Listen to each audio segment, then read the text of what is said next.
Donald Trump has promised to put the showbiz into this convention. What's happening there? Is it feeling show busy where you are right now?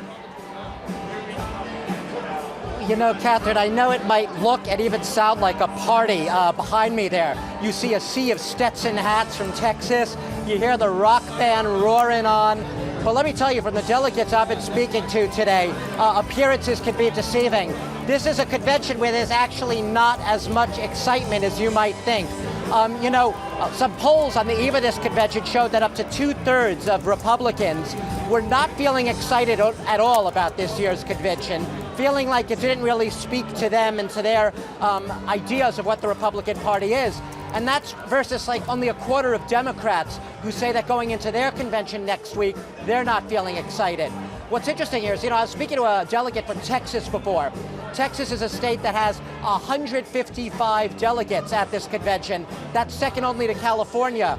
Yet most of them, about 3/4, voted for Ted Cruz, who you know what happened to him.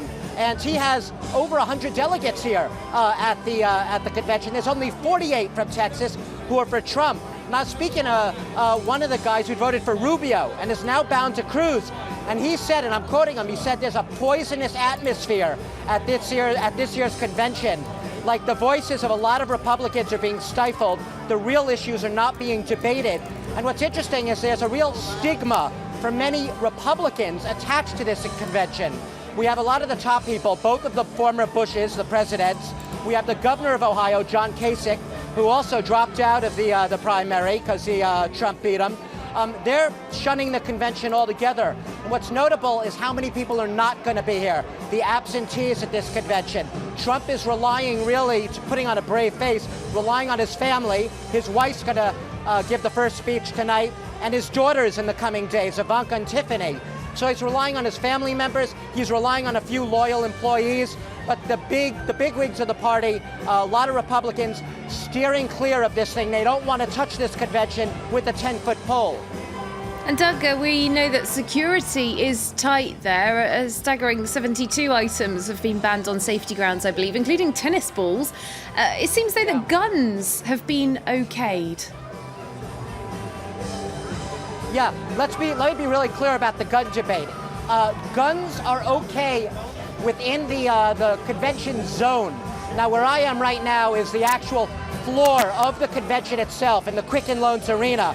This is an absolutely secure zone. It's surrounded by Secret Service, extremely strictly regulated. You cannot get in here and you cannot bring a gun in here. Guns and firearms are not allowed here. The problem, though, is that you're absolutely right. Guns and firearms are allowed just about everywhere else around this arena where I am. And a lot of people have been photographed and seen openly carrying their guns. Ohio is a state in America which has what's called an open carry law. You can carry visible arms. That said, the head of the police union here in Ohio, here in Cleveland, has begged the governor to pass a state of emergency and essentially an emergency law, basically for during the convention not to be able to bring firearms into the convention zone. The governor's basically said, sorry, police, that's out of my power. I cannot override this law. So as of now, guns are still allowed in this convention zone, if not in this arena itself, and it is causing a lot of tension and concern and worry.